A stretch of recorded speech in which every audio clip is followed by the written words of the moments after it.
தேவ செய்தியின் தலைப்பு தேவனாகிய கர்த்தர் எதிர்பார்க்கும் தாழ்மை. யாக்கோபின் புஸ்தகம் 4வது அதிகாரம் 6வது 7வது வசனங்கள்.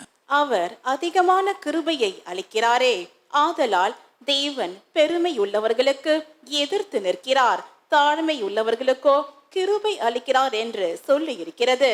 ஆகையால் தேவனுக்கு கீழ்ப்படிந்திருங்கள், பிசாசுக்கு எதிர்த்து நில்லுங்கள், அப்பொழுது அவன் உங்களை விட்டு ஓடி போவான்.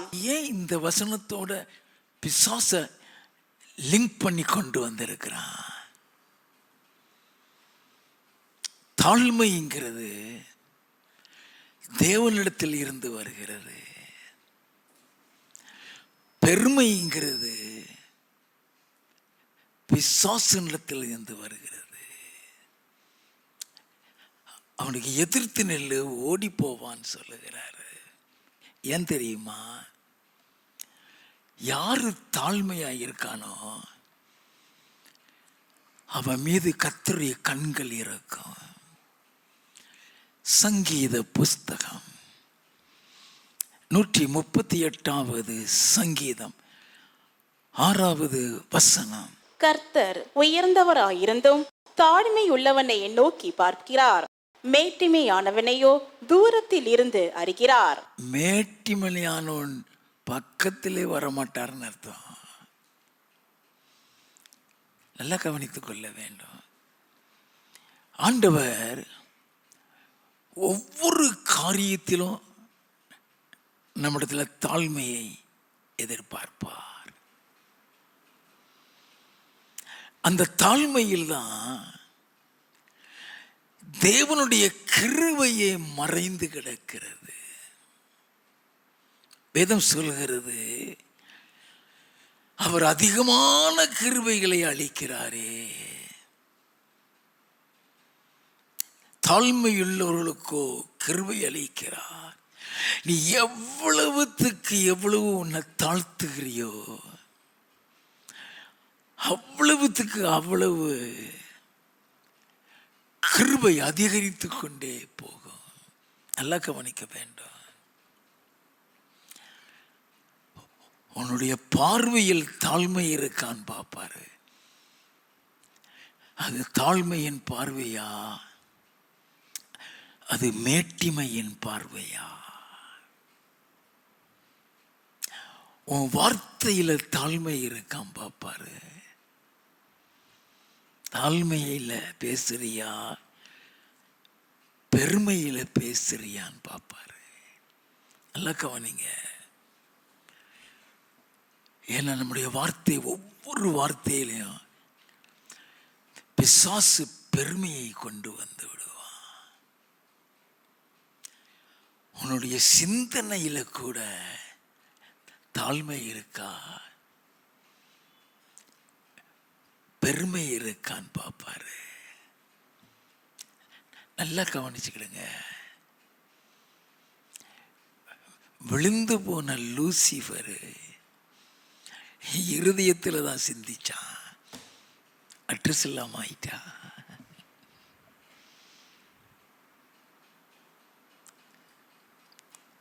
நேபுகாத்நேச்சாரும் அதே மாதிரி தான்.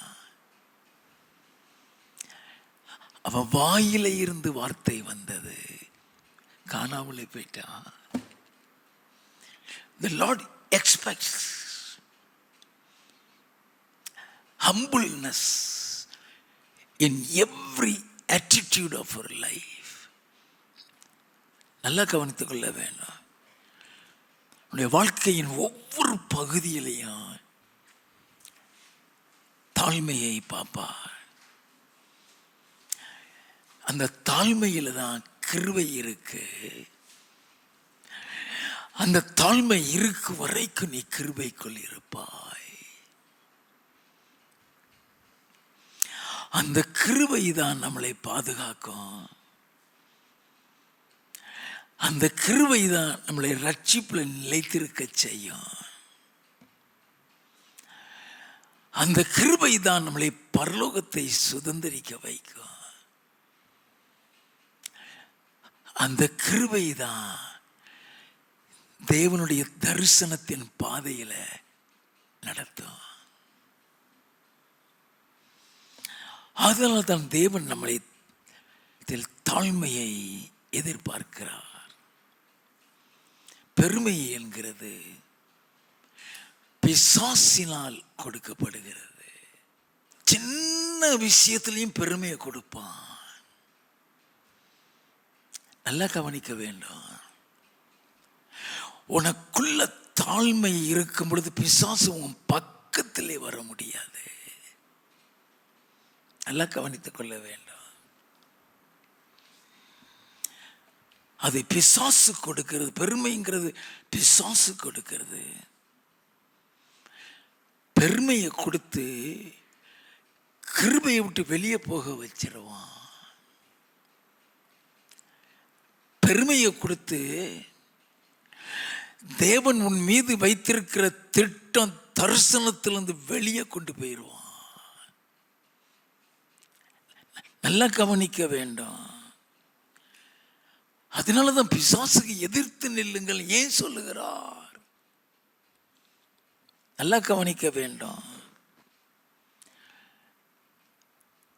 ஆண்டவர் உன்னை டாப்ல கொண்டு போயிருப்பாரு. அந்த நேரம் பார்த்து உன்னை பெருமையை கொடுத்து டவுனுக்கு கொண்டு போயிடுவான். அதை அறிந்து கொள்ள ஒரு வசனங்களை வாசிப்போம். தானியேலின் புஸ்தகம் 4வது அதிகாரம் 28வது வசனத்தில் இருந்து வாசிக்க கேட்போம். இதெல்லாம் ராஜாவாகிய நேபுகாத் நேச்சாரின் மேல் வந்தது. 12 மாதம் சென்ற பின்பு ராஜா பாபிலோன் ராஜ்யத்தின் அரமனை மேல் உலாவிக் கொண்டிருக்கும் போது, இது என் வல்லமையின் பராக்கிரமத்தினால் என் மகிமை பிரதாபத்துக்கென்று ராஜ்யத்துக்கு அரமனையாக நான் கட்டின மகா பாபிலோன் அல்லவா என்று சொன்னான். நான் கட்டின, எப்பொழுதுமே நான்கிற வார்த்தை வந்துட்டுனாலே நீ out. I have done it. நான் செய்தேன். இத நல்லா கவனிங்க. உன்னை மேன்மைப்படுத்துகிறதோ, உன்னை உயர்த்துகிறதோ, உன்னை பிரயோஜனப்படுத்துகிறதோ, உன்னை மகிமைப்படுத்துகிறதோ அவர்தான். நல்லா கவனிக்க வேண்டும். உன்னை ஒரு ஸ்தானத்தில் மேலே கொண்டு போகிறாரா, உன்னை உயர்த்துகிறாரா, அவர்தான். இந்த நேபுகாத் நேச்சாரை தான் என் ஊழியக்காரன் சொல்லுவாரு. அவனைத்தான் அவர் அனுப்பி ஒவ்வொரு இடத்துலையும் அனுப்பி ஜெயத்தை பெற வைப்பாரு. அவன் அந்த மகிமையை தனக்குள்ள எடுக்கிறான். இது என் வல்லமையின் பராக்கிரமத்தினால் என் மகிமை பிரதாபத்திற்கென்று ராஜ்யத்துக்கு அரண்மனையாக நான் கட்டின மகா பாபிலோன் அல்லவா என்று சொன்னான்.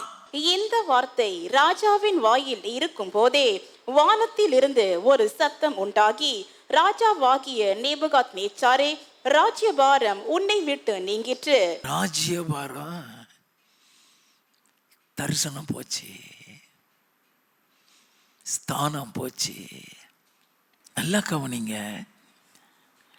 அவன் சொன்ன உடனே வேதம் சொல்லுகிறது, இந்த வார்த்தை ராஜாவின் வாயில் இருக்கும் போதே வானத்தில் இருந்து ஒரு சத்தம் உண்டாகி, ராஜாவாகிய நேபுகாத் நேச்சாரே, ராஜ்யபாரம் உன்னை விட்டு நீங்கிற்று. மனுஷர் நின்று தள்ளப்படுவாய், வெளியின் மிருகங்களோட சஞ்சரிப்பாய், மாடுகளைப் போல் புல்லை மேய்வாய்.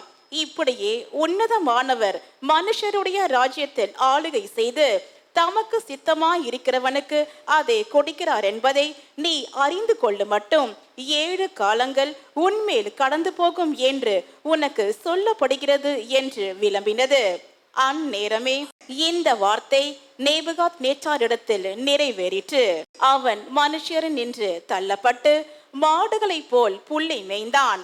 அவனுடைய தலைமயிர் கழுகுகளுடைய இறகுகளைப் போலவும் அவனுடைய நகங்கள் பட்சிகளுடைய நகங்களைப் போலவும் வளரும் மட்டும் அவன் சரீரம் ஆகாயத்து பனியிலே நனைந்தது. ஒரு வார்த்தை தான், அவன் வாயிலிருந்து வந்த வார்த்தை அவன் அட்ரஸ் இல்லாம ஆக்கிருச்சு. வாசிப்போம். அந்த நாட்கள் சென்ற பின்பு நேபுகாத் நேச்சாராகிய நான் என் கண்களை வானத்துக்கு ஏறெடுத்தேன், என் புத்தி எனக்கு திரும்பி வந்தது. நல்ல கவனிங்க, என் கண்களை வானத்துக்கு ஏறுத. அப்பந்தான் அவன் செஞ்ச தப்ப உணர்றான். அங்க அவரை நோக்கி கதறுகிறான். வானத்துக்கு ஏறெடுக்கிறன்னா அவரை நோக்கி கதறுகிறான். வாசிப்போம். அப்பொழுது நான் உன்னதமானவரை ஸ்தோத்திரித்து என்றென்றைக்கும் ஜீவித்திருக்கிறவரை புகழ்ந்து மகிமைப்படுத்தினேன். அவருடைய கர்த்தத்துவமே நித்திய கர்த்தத்துவம், அவருடைய ராஜ்யமே தலைமுறை தலைமுறையாக நிற்கும். இதுக்கு அப்புறம் தான் அவரை புகழ ஆரம்பிக்கிறான். இதுக்கு அப்புறம் தான் அவருடைய மகிமையும் மகத்துவம் தெரிய ஆரம்பிக்கிறது. 36வது வசனம்.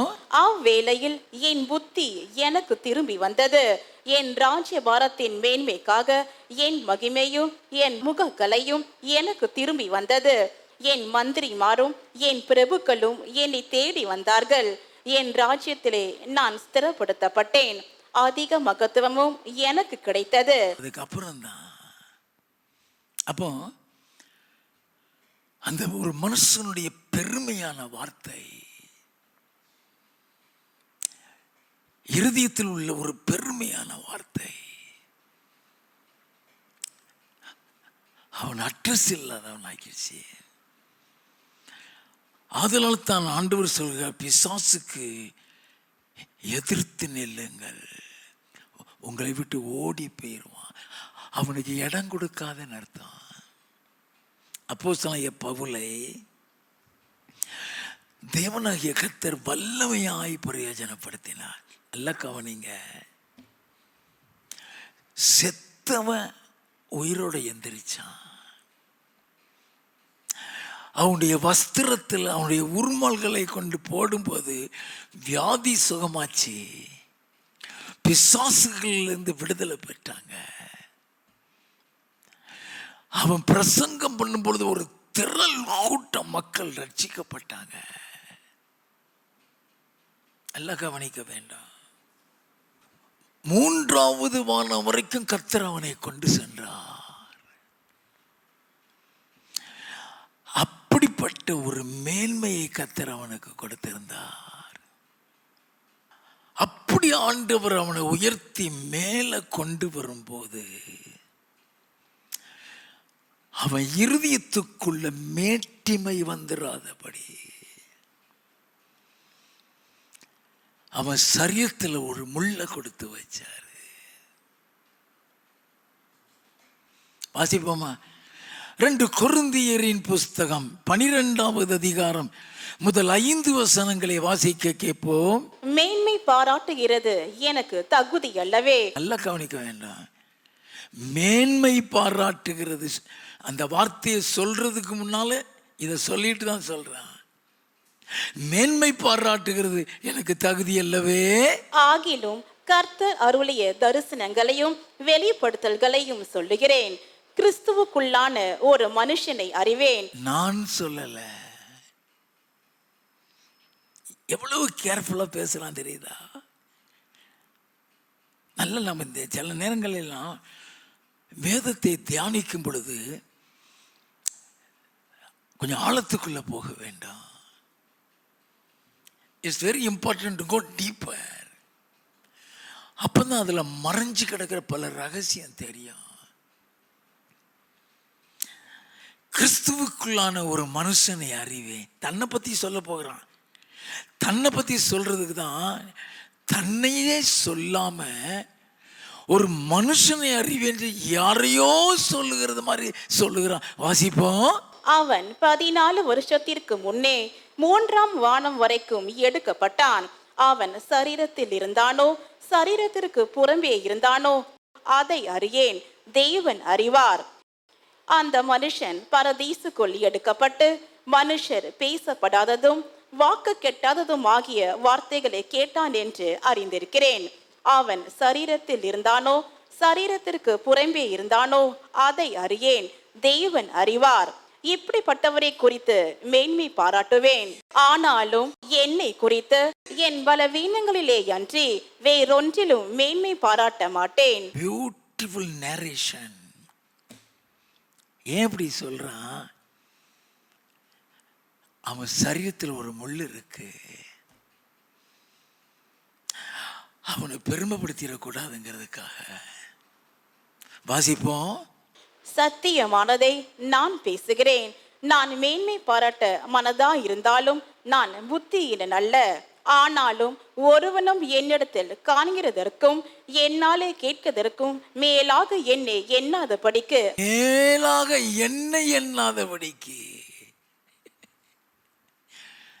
அதை ரசிக்கணும்.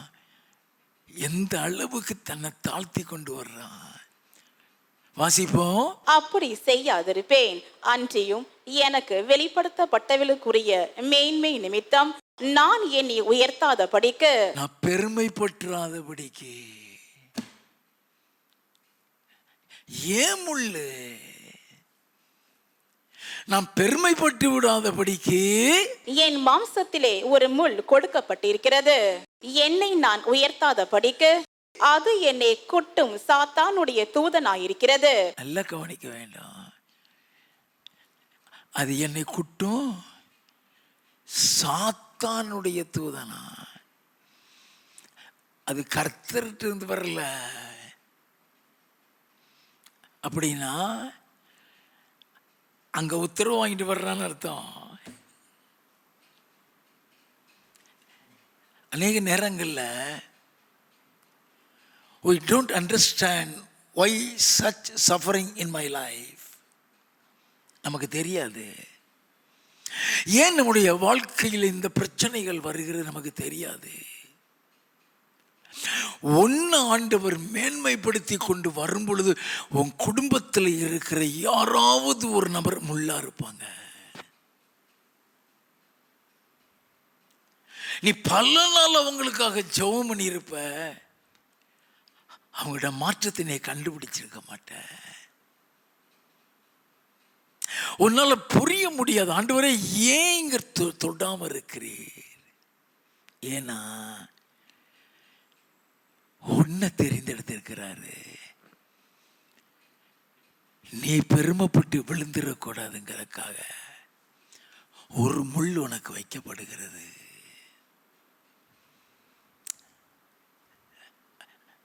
அது உனக்கு பாடுகளா இருக்கலாம், அது உனக்கு மன உளைச்சலா இருக்கலாம், அது உன்னால ஜெபிக்க முடியாம இருக்கலாம். எல்லாம் கவனிக்க வேண்டும்.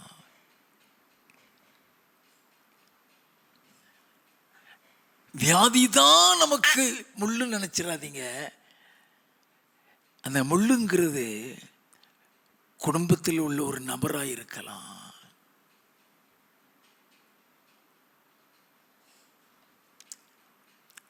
அது டிஸ்ஒபீடியன்ட் மனைவியா இருக்கலாம், அல்லது துன்மார்க்கமாய் நடக்கிற கணவனாய் இருக்கலாம், அல்லது கீழ்ப்படியாத பிள்ளைகளாய் இருக்கலாம்.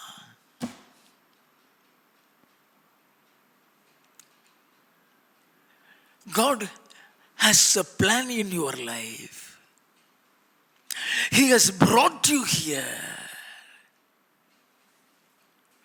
ஆண்டவர் ஒன்ன மேன்மைப்படுத்தி, ஒன்ன உயர்த்தி, ஒன்ன டாப்புக்கு கொண்டு போகணும்னு நினைக்கும் பொழுது அது நிமித்தம் இருதயத்துக்குள்ள ஒரு மேட்டிமை, ஒரு பெருமை வந்துடக்கூடாது.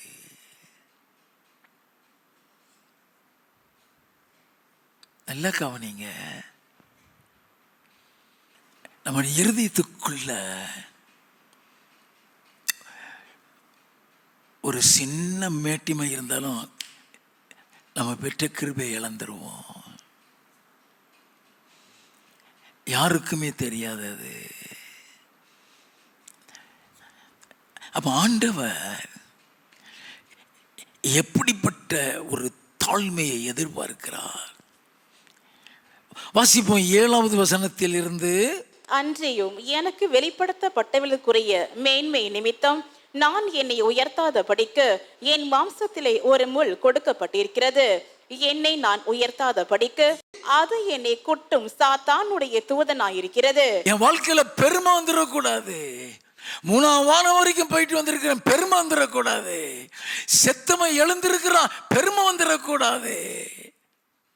போகிற இடமெல்லாம் கூட்டம் ஓடி வருது, பெருமை வந்துடக்கூடாது. உருமால்களையும் கர்ச்சீப்புகளையும் வஸ்திரங்களையும் கொண்டு வந்து போட்டா வியாதி சுகமாகிறது, பிசாசுகள் ஓடுகிறது, பெருமை வந்துடக்கூடாது. அதுக்குதான் முள்ளான் அவன் சொல்றான். நல்லா கவனிக்க வேண்டும். வாசிப்போம். அது என்னை விட்டு நீங்கும் படிக்கு நான் 3 தரம் கர்த்தரிடத்தில் வேண்டிக் கொண்டேன். 3 தரம் நான் கர்த்தரிடத்தில் கேட்டேன். அதற்கு அவர், என் கிருபை உனக்கு போதும், பலவீனத்திலே என் பலம் பூரணமாய் விளங்கும் என்றார். என் கிருபை போதும்பா, அதை எடுக்க மாட்டேன்ட்டாரியா, அதை எடுக்க மாட்டேன்ட்டாரு. என் கிருபை உனக்கு போதும். அவருக்கு தெரியும் அதை எடுத்துட்டா இவன் பரலோகம் போக மாட்டான். அவனை பரலோகத்துக்கு வச்சிருக்காரு. அவனை குறித்து பெரிய திட்டம் தரிசனம் வச்சிருக்காரு. அவனை குறித்து புதிய ஏற்பாட்டின் பல நிருபங்களை எழுத வைத்திருக்கிறாரு. சரீர பலகீனத்தோடு தான் அந்த ஊழியத்தை செய்கிறான். வாசிப்போம். ஆகையால் கிறிஸ்துவின் வல்லமை என் மேல் தங்கும்படி என் பலவீனங்களை குறித்து நான் மிகவும் சந்தோஷமாய் மேன்மை பாராட்டுவேன். அந்தபடி நான் பலவீனமாய் இருக்கும் போதே பலமுள்ளவனாயிருக்கிறேன். ஆகையால் கிறிஸ்துவின் நிமித்தம் எனக்கு வரும் பலவீனங்களிலும் நிந்தைகளிலும் நெருக்கங்களிலும் துன்பங்களிலும் இடுக்கண்களிலும் நான் பிரியப்படுகிறேன். ஏன் அவமானங்கள், ஏன் பாடுகள், ஏன் கண்ணீரின் பாதைகள்? நீ விழுந்து போயிடாம இருக்கிறதுக்குதான். ஆண்டவர் உன்னை கிருபைக்குள்ள வச்சிருக்க விரும்புகிறார். அந்த கிருபை விட்டு நீ வெளியே போயிடக் கூடாதுங்கிறதுக்காக தான். He knows. எல்லார பத்தியும் கர்த்தருக்கு தெரியும், யார் எப்படின்னு தெரியும். பிசாசு எவ்வளவு தந்திரம் உள்ளவங்கிறது ஆண்டவருக்கு தெரியும். யாரிடத்துல என்ன பலகீனம் இருக்குதுங்கிறது அவன் தெரியுவான், அதை பிரயோஜனப்படுத்திடுவாங்கிறது தெரியும். அதனாலதான் ஒரு முள்ள கொடுக்கிறாரு. It is allowed by the Lord, but it is not from the Lord. நல்லா கவனித்துக் கொள்ள வேண்டும். நமக்கு புரியாது. We may not be able to understand. ஆண்டவர் உன் குடும்பத்திலேயே யாராவது ஒரு நபரை அடிக்கடி சிக்காகலாம். நீ இருதயத்தில் மனபாரத்தோடு கூட இருப்ப. ஏன் இந்த ஒரே ஒரு நபர் மட்டும் சிக்காகிறான்? ஏன் பலகீனம்? ஏன் இந்த வியாதியே?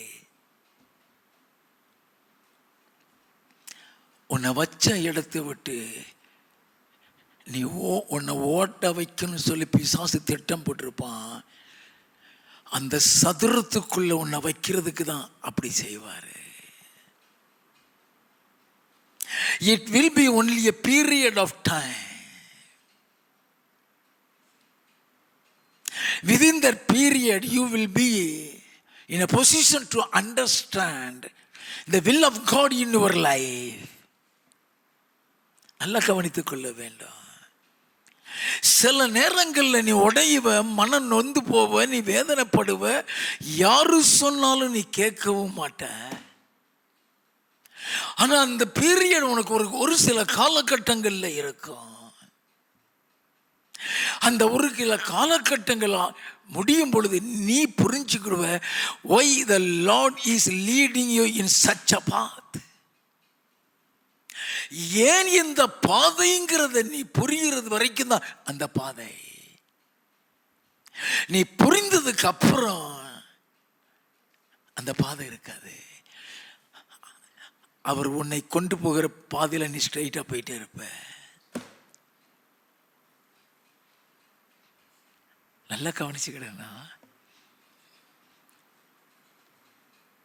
அதனாலதான் அப்போஸ்தலனாகிய பவுல் அவர் வல்லமைய மேல தங்கட்டியா. அதுக்கப்புறம் வந்த முள்ள பத்தி அவன் கவலைப்படல. பலகீனங்கள், நிந்தைகள், நெருக்கங்கள், துன்பங்கள், இடுக்கண்கள் எல்லாமே நன்மைக்கு.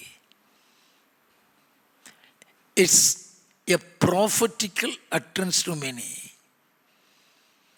அநேகருக்கு தீர்க்க தரிசனமாய் வருகிறது.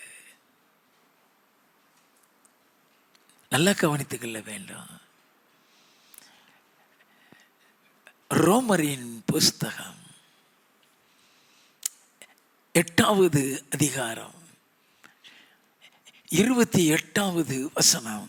அன்றியும் அவருடைய தீர்மானத்தின்படி அழைக்கப்பட்டவர்களாய் தேவனிடத்தில் அன்பு கூறுகிறவர்களுக்கு சகலமும் நன்மைக்கு ஏதுவாக நடக்கிறதென்று அறிந்திருக்கிறோம். நல்லா கவனிங்க.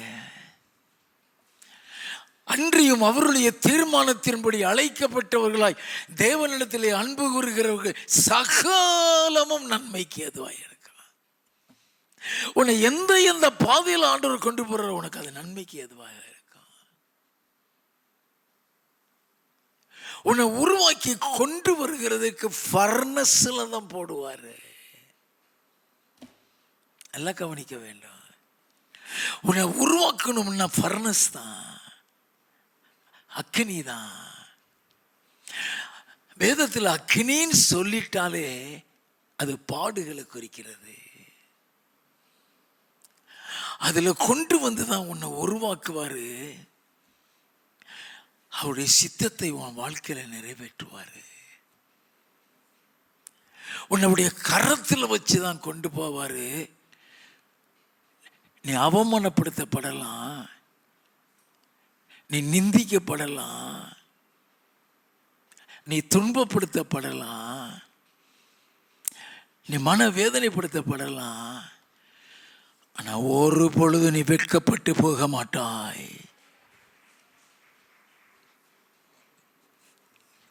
நல்லா கவனிச்சுக்கிறங்க. The Lord will prove that He is with you. அவர் உன் கூட இருக்குங்கிறத நிரூபிப்பாரு. உன்னை கைவிட்டுவே மாட்டாரு. யோசேப்பை விட அவமானத்தின் பாதையில எவன் போயிருப்பான்? யோசேப்பை விட பாடுகளுக்குள்ள எவன் போயிருப்பான்? அவன் வெட்கப்பட்டு போனானா? அவனை டாப்ல கொண்டு வந்து உட்கார வச்சு அத்தனை பேரையும் அவன் முன்னால கொண்டு வந்து விழ வச்சாரே. ஆதியாகமம் 42வது அதிகாரம் 6வது வசனத்தை வாசிக்க கேட்போம். யோசேப்பு அத்தேசத்துக்கு அதிபதியாய் இருந்து தேசத்தின் ஜனங்கள் யாவருக்கும் விற்றான். யோசேப்பின் சகோதரர் வந்து முகங்குப்புற தரையிலே விழுந்து அவனை வணங்கினார்கள். யோசேப்பின் சகோதரர்கள் வந்து முகங்குப்புற தரையில் யாரு துன்பப்படுத்தினானோ, யாரு அவமானப்படுத்தினானோ, யாரு வேதனைப்படுத்தினானோ, யாரு தரிசனம் நிறைவேறக்கூடாதுன்னு சொன்னானோ, யாரு கொலை செஞ்சிடணும்னு நினைச்சானோ காலில் வந்து விழ வச்சார். ஐயா, நீ வெட்கப்பட்டு போக மாட்ட, நீ கைவிடப்பட மாட்ட. ஏன் இந்த பாடுகள்? ஏன் இந்த அவமானங்கள்? ஏன் இந்த நிந்தைகள்? நீ நினைக்கிறியா? அது உன்னுடைய நன்மைக்காக தான், அது உன்னுடைய மேன்மைக்காக தான். அது உன்னை உயர்த்துவதற்காக தான். அது 4 பேருக்கு முன்னால நீ தலை நிமிர்ந்து நிற்க வைப்பதற்காக தான். அல்லேலூயா, அல்லேலூயா. நல்லா தெரிந்து கொள்ள வேண்டும். அதற்காக தான் ஆண்டவர் இந்த பாதையிலே கொண்டு போகிறார். தாழ்மைக்கு மாதிரியே என் ஆண்டவர் இயேசு கிறிஸ்து தான் ஐயா. அதனால தான் இயேசு சொன்னார், யோவான் 13:15 நான் உங்களுக்கு செய்தது போல நீங்களும் செய்யும்படி உங்களுக்கு மாதிரியை காண்பித்தேன் சொல்கிறாரு. எல்லாவற்றிற்கும் நமக்கு மாதிரி என் ஆண்டவர் இயேசு கிறிஸ்து தான். தாழ்மைக்கும் மாதிரி இயேசு கிறிஸ்து தான். வாசிப்போமா? பிலிப்பியரின் புஸ்தகம் 2வது அதிகாரம் 5வது வசனம். கிறிஸ்து இயேசுவில் இருந்த சிந்தையே உங்களிலும் இருக்க கடவது. கிறிஸ்து இயேசுவில் இருந்த சிந்தையே உங்களிலும் இருக்க கடவுள். அப்படின்னா இயேசு கிறிஸ்துனுடைய சிந்தை தாழ்மையின் சிந்தை. எப்பொழுதுமே உனக்கு தாழ்மையின் சிந்தை இருந்துருச்சுன்னா ஞானம் வரும். தாழ்மையின் சிந்தை உள்ளவங்களத்துல ஞானம் உண்டுங்கிறது வாசித்திருக்கீங்களா எங்கேயாவது? நீதிமொழிகளின் புஸ்தகம் 11வது அதிகாரம் 2வது வசனத்தின் பிற்பகுதி. தாழ்ந்த சிந்தை உள்ளவரிடத்தில் ஞானம் உண்டு. தாழ்மை சிந்தை உள்ளவங்களிடத்துல ஞானம் உண்டா? கிறிஸ்துவின் சிந்தைன்னு சொல்லப்பட்டிருக்குதே, அவருடைய சிந்தனையே தாழ்மையின் சிந்தை தான். அவருக்கு தேவன் எப்படிப்பட்ட ஞானத்தை கொடுத்திருந்தார் தெரியுமா? கொலோசேயரின் புஸ்தகம் 2வது அதிகாரம் 3வது வசனம். அவருக்குள் ஞானம், அறிவு என்பவைகளாகிய பொக்கிஷங்கள் எல்லாம் அடங்கி இருக்கிறது. ஏன் தாழ்மை? அப்படின்னா இயேசு கிறிஸ்துனுடைய தாழ்மை என்ன? ஆண்டவர் தாழ்மையுள்ளவர்களை உயர்த்திடுறாரா? யாக்கோபின் புஸ்தகம் 4வது அதிகாரம் 10வது வசனம். கர்த்தருக்கு முன்பாக தாழ்மைப்படுங்கள், அப்பொழுது அவர் உங்களை உயர்த்துவார். உன்னை டாப்ல கொண்டு போயிருவாரு.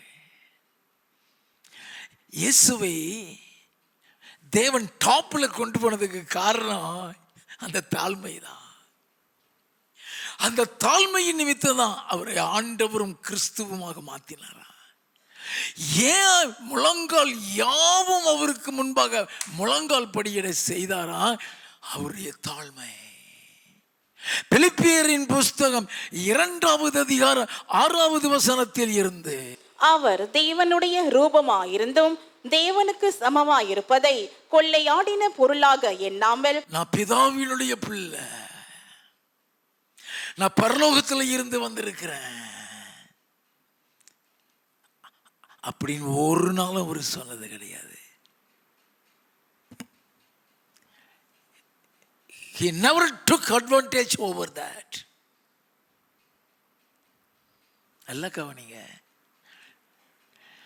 அவர் தேவனுடைய ரூபமாயிருந்தும் தேவனுக்கு சமமாயிருப்பதை கொள்ளையாடின பொருளாக எண்ணாமல் தம்மை தாமே வெறுமையாக்கி அடிமையின் ரூபம் எடுத்து மனுஷர் சாயலானார். தம்மை தாமே வெறுமையாக்கி அடிமையின் ரூபம் எடுத்து மனுஷ சாயலானார். அவர் மனுஷ ரூபமாய் காணப்பட்டு மரண பரியந்தம், அதாவது சிலுவையின் மரண பரியந்தமும் கீழ்ப்படிந்தவராகி தம்மை தாமே தாழ்த்தினார்.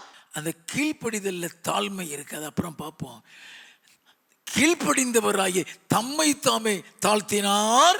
ஆதலால் தேவன் எல்லாவற்றிற்கும் மேலாக அவரை உயர்த்தி இயேசுவின் நாமத்தில் வானோர் பூதலத்தோர் பூமியின் கீழானோருடைய முழங்கால் யாவும் முடங்கும் படிக்கும் பிதாவாகிய தேவனுக்கு மகிமையாக இயேசு கிறிஸ்து கர்த்தர் என்று நாவுகள் யாவும் அறிக்கை பண்ணும்படிக்கும் எல்லா நாமத்திற்கும் மேலான நாமத்தை அவருக்கு தந்தருளினார். இந்த தாழ்மையில தான் அவர் தேவன் உயர்த்திட்டாரு. முழங்கால் யாவும் அவருக்கு முன்பாக முடங்கும்படிக்கு அவருடைய கட்டளைக்கு அந்த சிலுவையின் மரண பரியந்தமும் கீழ்ப்படிந்தாரா. நல்லா கவனித்துக் கொள்ள வேண்டும். இயேசு கிறிஸ்துவனுடைய தாழ்மையின் அடுத்த பகுதி யோவான் எழுதின சுவிசேஷம் 13வது அதிகாரம் 2வது வசனத்தில் இருந்து. சீமோனின் குமாரனாகிய யூதாஸ்காரியோத் அவரை காட்டிக் கொடுக்கும்படி பிசாசானவன் அவன் இருதயத்தை தூண்டின பின்பு அவர்கள் போஜனம் பண்ணி கொண்டிருக்கையில் தம்முடைய கையில் பிதா எல்லாவற்றையும் ஒப்பு கொடுத்தார் என்பதையும் தாம் தேவனிடத்திலிருந்து வந்ததையும் தேவனிடத்திற்கு போகிறதையும் இயேசு அறிந்து. நல்ல கவனிங்க, இந்த வசனம் முக்கியமான ஒரு வசனம். தம்முடைய கையில் பிதா எல்லாவற்றையும் ஒப்பு கொடுத்தார் என்பதையும் பிதாவுனுடைய சகல அதிகாரமும் அவர் கையில் கொடுக்கப்பட்டாச்சு. நல்லா கவனிக்க வேண்டும். தாம் தேவனிடத்திலிருந்து வந்ததையும் மறுபடியும் தேவனிடத்துக்கு போகிறதையும் அறிந்து அவரை மேன்மைப்படுத்தினதுக்கு அப்புறம் அறிந்து போஜனத்தை விட்டெழுந்து வஸ்திரங்களை கழற்றி வைத்து ஒரு சீலையை எடுத்து அறையிலே கட்டி கொண்டு. ஏன் சீலையை அறையில கட்டுறாரு? கையில வச்சுக்கிட்டு துடைக்கலாமே. அந்த இடுப்புல கட்டியாச்சுன்னா அடிமைன்னு அர்த்தம். நம்ம பாஷையில சொன்னா வேலைக்காரன் அர்த்தம். நீங்க கிராமங்களில் பார்க்கலாம். கிராமங்களில் பெரிய பெரிய பண்ணையார்கள் முதலாளிமார்கள் ரோட்டில் போனால் எதுக்கு வருவான், துண்டு போட்டு வருவான். அவங்கள பார்த்த உடனே டபக்குன்னு எடுத்து இடுப்பில் கட்டிடுவான். அது தாழ்த்துறது, அது தாழ்த்துறது, தாழ்த்துறது, தன்னை ஒரு வேலைக்காரனை காட்டுறது. வாசிப்போம். பின்பு பாத்திரத்தில் தண்ணீர் வார்த்து சீஷருடைய கால்களை கழுவவும் தாம் கட்டி கொண்டிருந்த சீலையினால் துடைக்கவும் தொடங்கினார். நல்லா கவனிக்க வேண்டாம். கழுவி அந்த துணியை வச்சு துடைக்கிறாரு. 12வது வசனத்தில் இருந்து அவர்களுடைய கால்களை அவர் கழுவின பின்பு தம்முடைய வஸ்திரங்களை தரித்து கொண்டு திரும்ப உட்கார்ந்து அவர்களை நோக்கி, நான் உங்களுக்கு செய்ததை அறிந்திருக்கிறீர்களா? நீங்கள் என்னை போதகர் என்றும் ஆண்டவர் என்றும் சொல்லுகிறீர்கள். நீங்கள் சொல்லுகிறது சரியே. நான் அவர்தான். ஆண்டவரும் போதகரும் ஆகிய நானே உங்கள் கால்களை கழுவினதுண்டானால் நீங்களும் ஒருவருடைய கால்களை ஒருவர் கழுவ கழுவீர்கள். அந்த அளவுக்கு உன்னை தாழ்த்து என்று சொல்லுகிறார். நல்லா கவனிக்க வேண்டும். தாழ்மை, கீழ்ப்படிதல்ல தாழ்மை இருக்கு. அது அநேகருக்கு தெரியாது. அதனால தான் மரண பரியந்த சிலுவையின் மரண பரியந்தமும் கீழ்ப்படிந்தவராயி தம்மை தாமே தாழ்த்தினார் என்று எழுதப்பட்டிருக்கிறது. வாசிப்போம். 1 பேதுருவின் புஸ்தகம் 5வது அதிகாரம் 5வது 6வது வசனங்கள். அந்தபடி இளைஞரே, மூப்பருக்கு கீழ்ப்படியுங்கள். நீங்கள் எல்லாரும் ஒருவருக்கொருவர் கீழ்ப்படிந்து. ஒருவருக்கு ஒருவர் கீழ்ப்படிந்து. மூப்பர்னு சொல்லும் பொழுது சபை மூப்பர்னு நினைச்சிடாதீங்க. வயசுல மூத்தவங்கன்னு அர்த்தம். வயசுல மூத்தவங்களுக்கு கீழ்ப்படிந்திருங்க. ஒருவருக்கு ஒருவர் கீழ்ப்படிந்து மன தாழ்மையை அணிந்து கொள்ளுங்கள். பெருமை உள்ளவர்களுக்கு தேவன் எதிர்த்து நிற்கிறார், தாழ்மை உள்ளவர்களுக்கோ கிருபை அளிக்கிறார். அந்த கீழ்ப்படிதல்ல தாழ்மை இருக்கு. அப்போ வேதத்தில் மனைவியை பார்த்து ஆண்டவர் ஏன் கீழ்ப்படின்னு சொல்றாரு?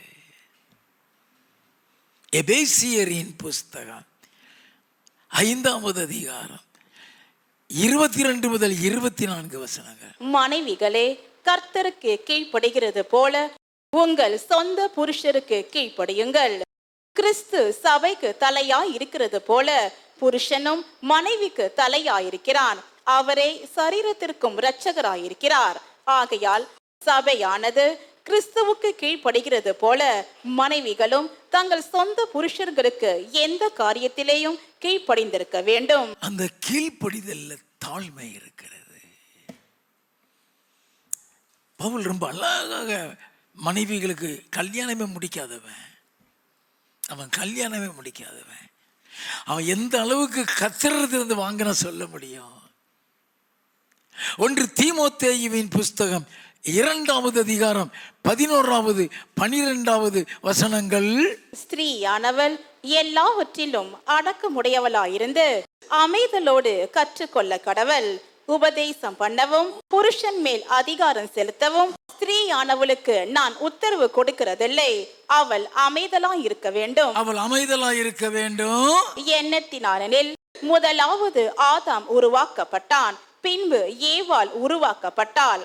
மேலும் ஆதாம் வஞ்சிக்கப்படவில்லை, ஸ்திரீயானவளே வஞ்சிக்கப்பட்டு மீறுதலுக்கு உட்பட்டாள். விளக்கம் கிளியரா கொடுக்கிறான். அவன் தான் முதல்ல வந்தவன், அவன் மூப்பன் அர்த்தம். அவனுக்கு கீழ்ப்படி. நீ கணவனுக்கு நீ கீழ்ப்படியாதனால அநேக குடும்பத்தில் சமாதானம் இருக்காது, ஆசீர்வாதம் இருக்காது. புருஷனை அதிகாரம் செலுத்தாத வசனம் சொல்லப்பட்டிருக்கிறது. உபதேசம் பண்ணவும் புருஷன் மேல் அதிகாரம் செலுத்தவும் நீ புருஷன் கற்றுக்கொள்ள வேண்டும். புருஷனுக்கு ஆலோசனை கொடுக்கலாம், தப்பு கிடையாது. ஆனால் வேதம் சொல்லுகிறது உபதேசம் பண்ணவும் அதிகாரம் செலுத்த, இதை செய்ய கட்டளை. அப்ப ஆண்டவர் எதிர்பார்க்கிற தாழ்மை. அதே மாதிரி நீ வேலை பார்க்கிறியா, அதிகாரிக்கு கீழ்ப்படி, அதில் தாழ்மை இருக்கு. ரோமரின் புஸ்தகம் 13வது அதிகாரம் 1வது 2வது வசனங்கள். எந்த மனுஷனும் மேலான அதிகாரம் உள்ளவர்களுக்கு கீழ்ப்படிய கடவன். ஏனென்றால் தேவனாலே அன்றி ஒரு அதிகாரமும் இல்லை. உண்டாயிருக்கிற அதிகாரங்கள் தேவனாலே நியமிக்கப்பட்டிருக்கிறது. ஆதலால் அதிகாரத்திற்கு எதிர்த்து நிற்கிறவன் தேவனுடைய நியமத்திற்கு எதிர்த்து நிற்கிறான். நல்லா கவனிங்க. நீ வேலை பார்க்குற ஒரு ஆர்கனைசேஷன்ல இருக்கிற,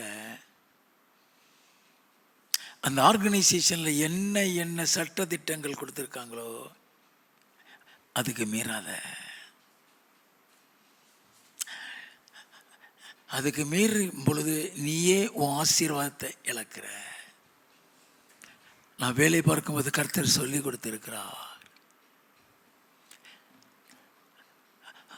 அதிகாரி லீவு நாளில் என்னை வர சொல்லியிருந்தாங்க. ஆனால் அந்த லீவு நாளில் நான் ஊழியம் கொடுத்துட்டேன்.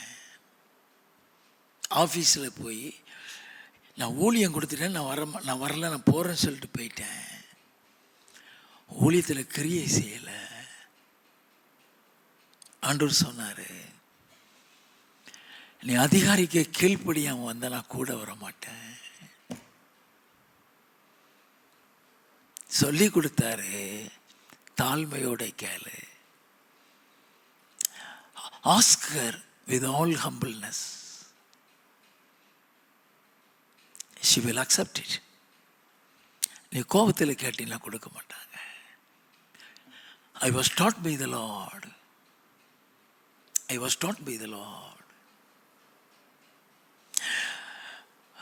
ஆர்கனைசேஷனில் நீ வேலை பார்க்குற அதிகாரி உனக்கு ஒரு கட்டளை கொடுக்குறான்னா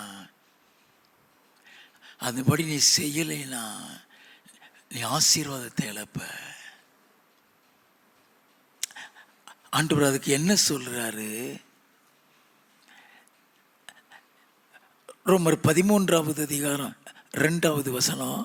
ஆதலால் அதிகாரத்திற்கு எதிர்த்து நிற்கிறவன் தேவனுடைய நியமத்திற்கு எதிர்த்து நிற்கிறான். அப்படி எதிர்த்து நிற்கிறவர்கள் தங்களுக்கு தாங்களே ஆக்கினையை வருவித்துக் கொள்கிறார்கள். தெரியுதா? ஆக்கினை உண்டுங்கிறாரு. சிற்சைன்னு சொல்ல, சிற்சை வேற, தண்டனை வேற. ஆக்கினைனா நரகமையா.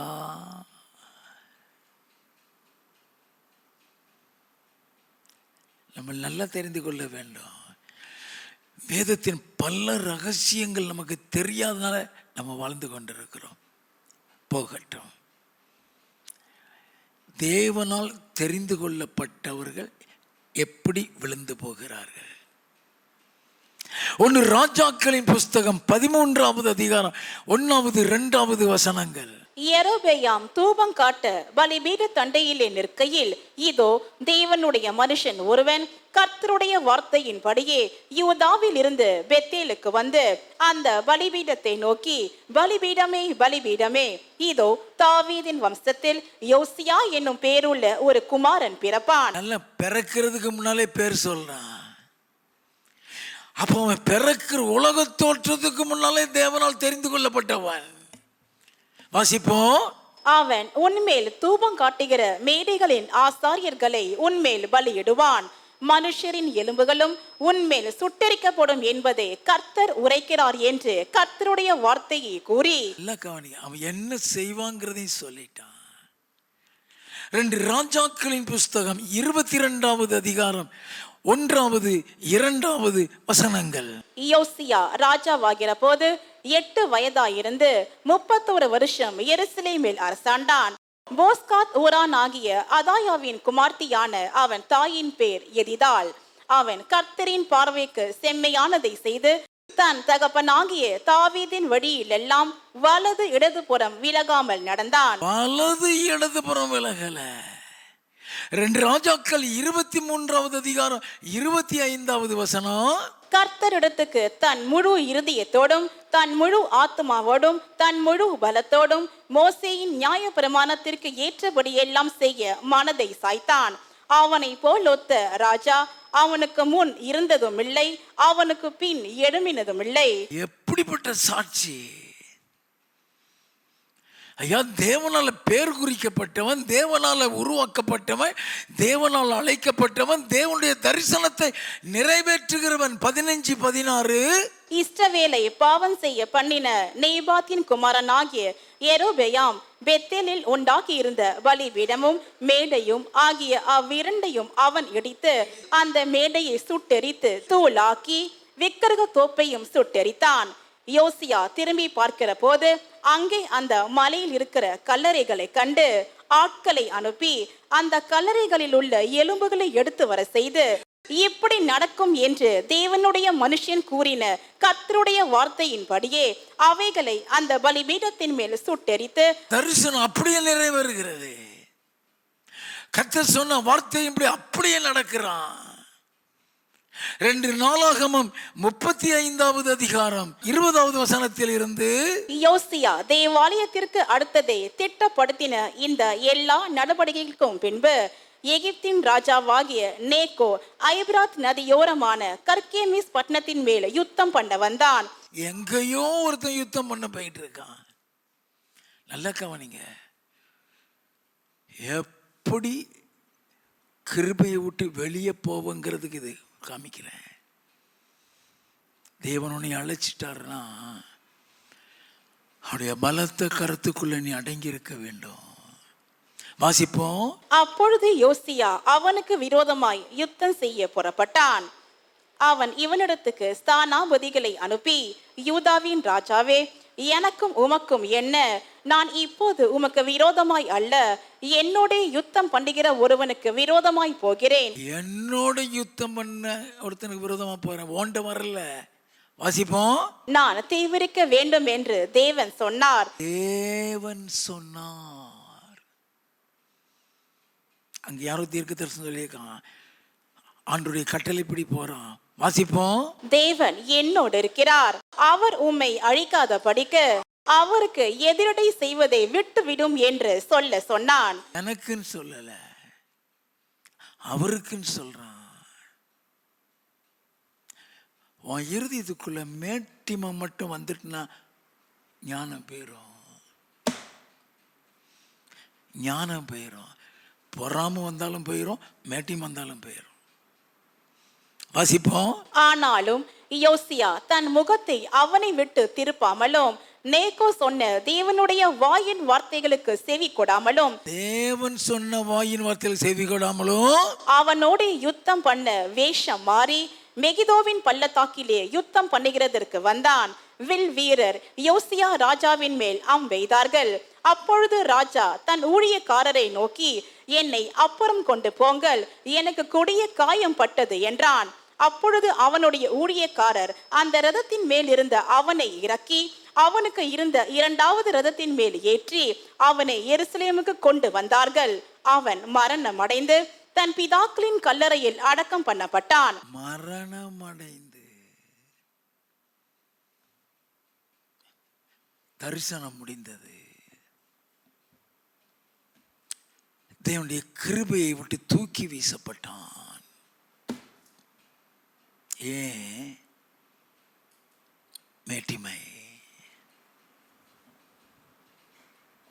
அது கீழ்ப்படிய விடாது. அந்த கீழ்ப்படிதல்ல தாழ்மை இருக்கு. அவன் ஏன் கீழ்ப்படியல? கர்த்தர் தீவிரிக்க சொன்னார், அவருக்கு விரோதமாக வராத. அவன் கேட்கல. பேர் சொல்லி உருவாக்கப்பட்டு அழைக்கப்பட்டு வந்தவன் அந்த மேட்டிமையினால காணாமலே போய்விட்டான். அதுக்கு தான் ஆண்டவர் இன்னைக்கு தேவன் விரும்பும் தாழ்மை என்ற தலைப்புல நம்மளோடு கூட பேசியிருக்கிறார். அல்லேலூயா. கடந்த மாதங்களில் எங்களது ஊழியங்களில் இயேசு கிறிஸ்து செய்த அற்புதங்களில் ஒரு சிலவற்றை தேவ நாம மகிமைக்காக உங்களுக்கு இப்பொழுது தொகுத்து வழங்குகிறோம்.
Glory, glory, glory, glory, glory, glory, glory. ஒடிவா எங்கெல்லாம் மறைந்திருக்கிற வெளியில வானு கட்டளை கொடுக்கிற, வெளியில வானு கட்டளை கொடுக்கிற. glory, glory.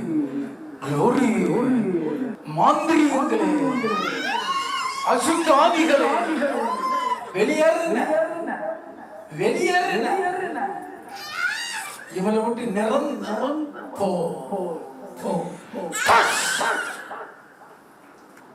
இவரை விட்டு வெளியே. Glory,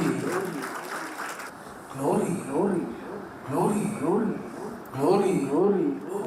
சூனியத்தின் ஆவியே அவளை விட்டு போ போ. வெளியே. Glory, glory, glory, glory, glory, glory. Touch.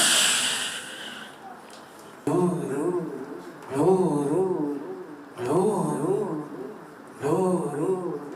இயேசுவின் நாமத்தில், இயேசுவின் நாமத்தில் ஓடி வா, வெளியே வா. கா கா கா. விழு, வந்து விழு, விழு. இயேசுவின் நாமத்தில் ஓடி வா, ஓடி வா. விழு, விழு, விழு, விழு. Glory, glory. ஓடி வா, ஓடி வா. கட்டளை கொடுக்கிறார், கட்டளை கொடுக்கிறார், கட்டளை கொடுக்கிறார். ஓடி வா, ஓடி வா. தற்கொலை ஆவியே வா, வெளியில வா, வெளியில வா, வா, வா, வாடா, வா. நான் கட்டளை கொடுக்கிறேன். Come, come, come, come. Glory, glory, glory, glory, glory, glory, glory, glory. இங்க வா, விழு, விழு, விழு. இயேசுவின் பாதத்துக்கு ஓடி வா. மந்திர ஆவிகளே அங்க போ, போ, விழு, விழு, விழு, விழு, விழு, விழு. Glory, glory, glory, விழு, விழு. அத்தனை பேருக்கும் மந்திரம் இயேசு அத்தனை பேருக்கும் விடுதலை கொடுத்தார். ஆண்டவர் இயேசு கிறிஸ்து இத்தனை பேரும் மந்திர சூனியத்துல விடுதலை பெற்றார். இத்தனை பேருக்கும் மந்திரத்துல சூனியத்துல இருந்து என் ஆண்டவர் விடுதலை கொடுத்தார். கர்நாடக மாநிலம், ஆந்திரா, தமிழ்நாடு எல்லா இடத்திலும் இருந்து வந்திருக்கிறார்கள். என் இயேசு கிறிஸ்து அற்புதத்தை செய்திருக்கிறார். ஜாப்ரியால எந்த அற்புதமும் நடக்கல. இவ்வளவு பேத்துக்கு விடுதலை வாங்கி கொடுக்க ஜாப்ரியால எல்லாம் முடியாதியா. என் ஆண்டவர் செய்கிறார் ஐயா.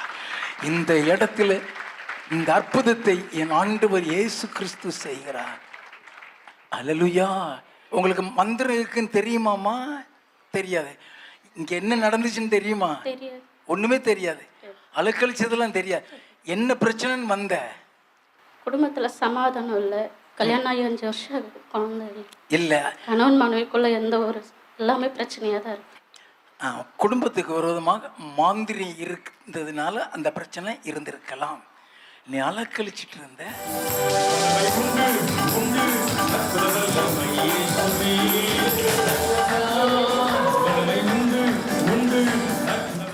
வந்தது உளுந்தது ஒண்ணுமே தெரியாது.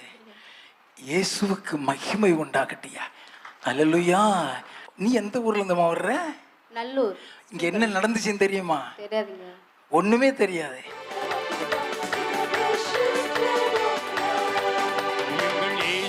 நாமம் இனிதான நாமம், இணையில்லா நாமம், இன்ப நாமம் அது.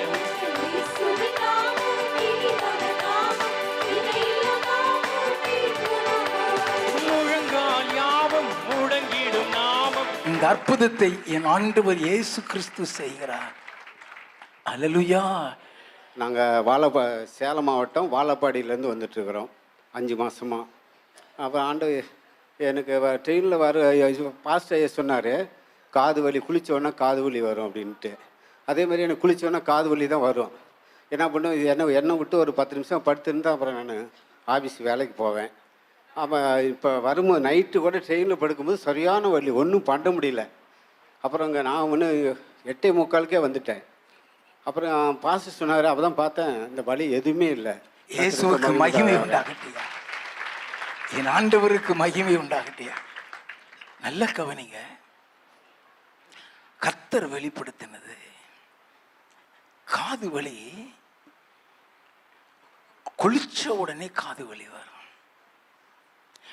அது காதுல உள்ளுக்குள்ள ட்ரம்ல மிஸ்டேக்னு சொன்னாரு. யாரோ ஒரு நபர் வந்திருக்கிறீங்க, அடிக்கடி காது வலியில நீ கஷ்டப்படுகிற, உன் காதுக்குள்ள இருக்கிற ட்ரம் பிரச்சனை இருக்கிறதுனால உனக்கு அந்த காது வலி வருகிறது. நீ குளிச்சிட்டீனாலே உனக்கு அந்த பிரச்சனை வரும். என் ஆண்டவர் இப்போ உனக்கு அற்புதத்தை செய்கிறார். என் இயேசு உனக்கு இப்பொழுது அற்புதத்தை செய்கிறார். இது எவ்வளவு காலம் இருக்கு? இது இப்போ ஒரு 3 வருஷமா இருக்குது. என் இயேசுவுக்கு மகிமை உண்டாகட்டும். அந்த வியாதியிலிருந்து இன்னைக்கு கர்த்தர் சுகம் கொடுத்துறாரு. சாட்சி கொடுத்துட்டீங்க பாருங்க. இனி உங்களுக்கு அந்த வியாதி வரவே வராது. அல்லேலூயா.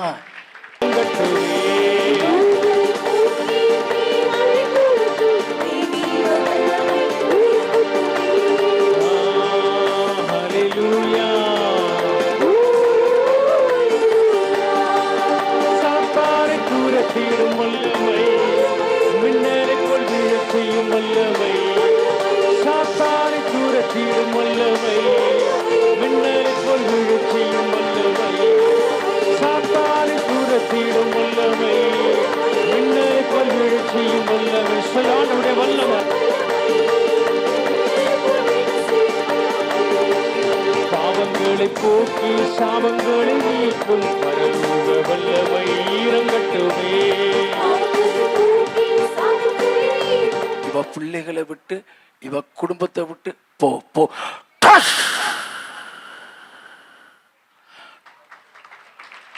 Glory, glory, glory. இவக்குள்ள இருக்கிற பொல்லாதாவியே என் ஆண்டவர் இயேசுவின் நாமத்தில் இவளை விட்டு போ. Glory, glory. போ, போ, போ, ஓடு, ஓடுன, ஓடு, ஓடு.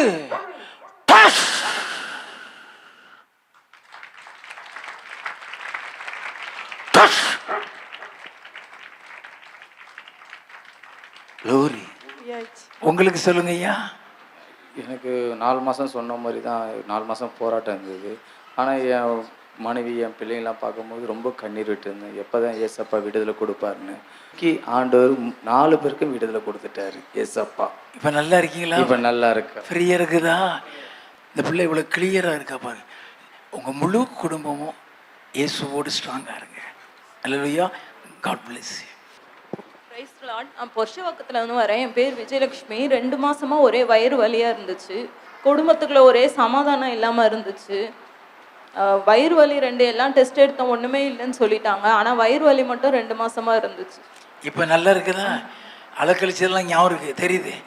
மந்திரம் வச்சுட்டான், சூனியம் வச்சுட்டான், முன்னால கிடந்து அலக்கழிச்சிட்டு இருந்தாங்க. கமாண்ட் நேரத்தில் கட்டளை கொடுக்கிறேன், கட்டளை கொடுக்கிறேன். குடும்பத்தை பிரிக்கிற ஆவியே, உயிரெடுக்க வந்திருக்கிற ஆவியே, தற்கொலை ஆவிகளே, வெளியில வா, வெளியில வா. உன்னை இயேசு கல்வாரியில உன்னை ஜெயிச்சிட்டாரு. வெளியில வா, வெளியில வா. இன்னைக்கு இயேசு விடுதலை கொடுத்துக்க. கர்த்தருக்கு மகிமை உண்டாகட்டும். Glory to Jesus.